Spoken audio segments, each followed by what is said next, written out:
for this. Yep, some video. Remember nurses, you have Are to you sign up. really video? Yeah. Honey, I didn't brush my hair. Wow, is that natural? Wow. All right, so please join the WhatsApp community if you haven't already. And if you didn't know, we're not using the WhatsApp thread that we were using before. There's a new one. So if you didn't get added to it, let me know. Somehow I missed a couple people. I did not mean to do that.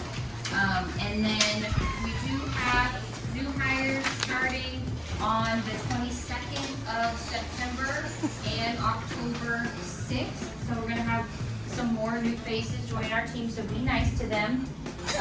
Our safety reminders, make sure all needles are going in the sharps container. We found a couple blunt needles in the trash, which you and I know that blunt needles aren't dangerous, but when EBS is cleaning the room, they don't know if it's a blunt needle or a regular needle, and we also don't know what the needle was used to draw up, right? You know, so make sure it goes in the sharps container.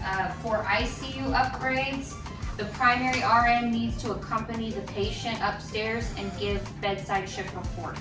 It needs to be the primary nurse giving the report.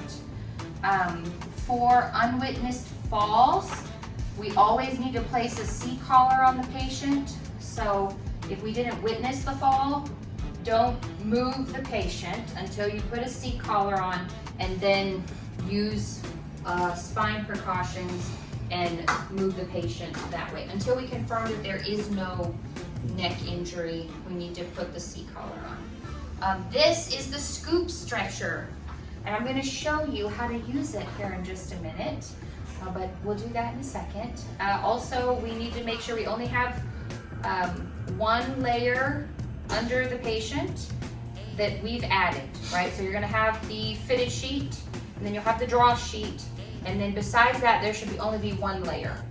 So I know depending on the patient, it may take two chucks like this way, right?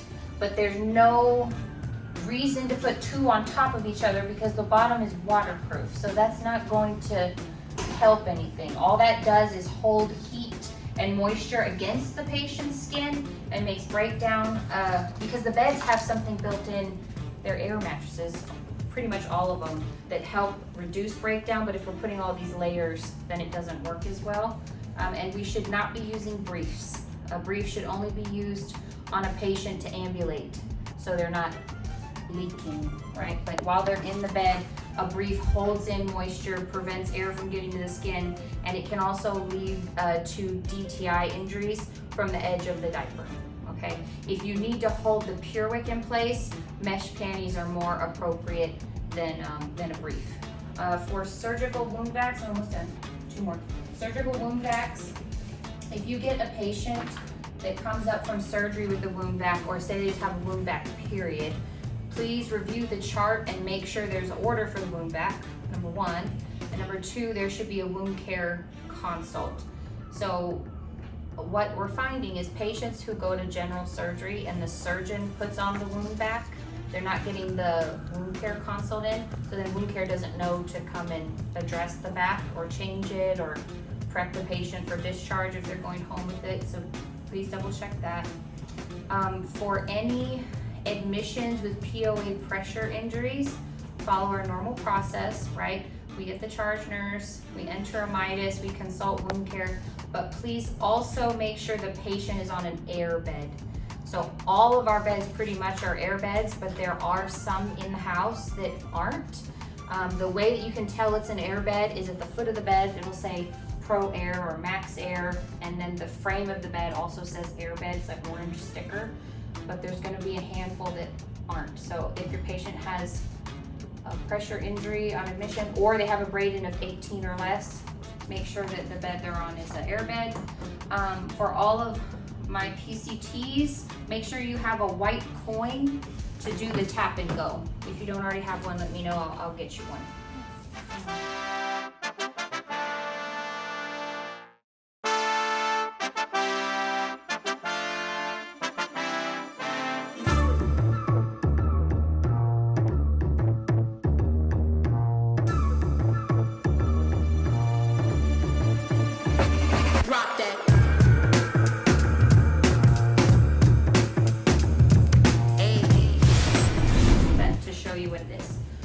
tell. Here, Amber's showing you. Okay, we have 2 of these. One on north, one on south. We purchased these after we had a visitor fall in the restroom, probably like 2 years ago.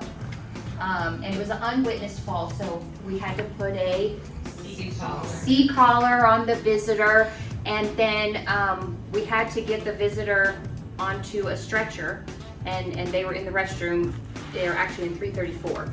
So we realized then that we needed, the ED has a couple of these. We needed this tool for when we have that. The problem is we have so few of those events that when that one happens, we don't remember that we have these.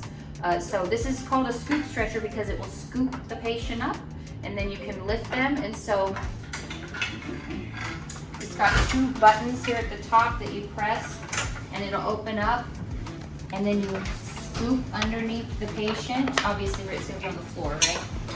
We don't have a patient right now, but pretend there's a patient here. You'll scoop under it and then lock it into place, and then you need to put the seat belt on the patient because the worst thing would be to drop them after they've just fallen. That wouldn't be very helpful, would it?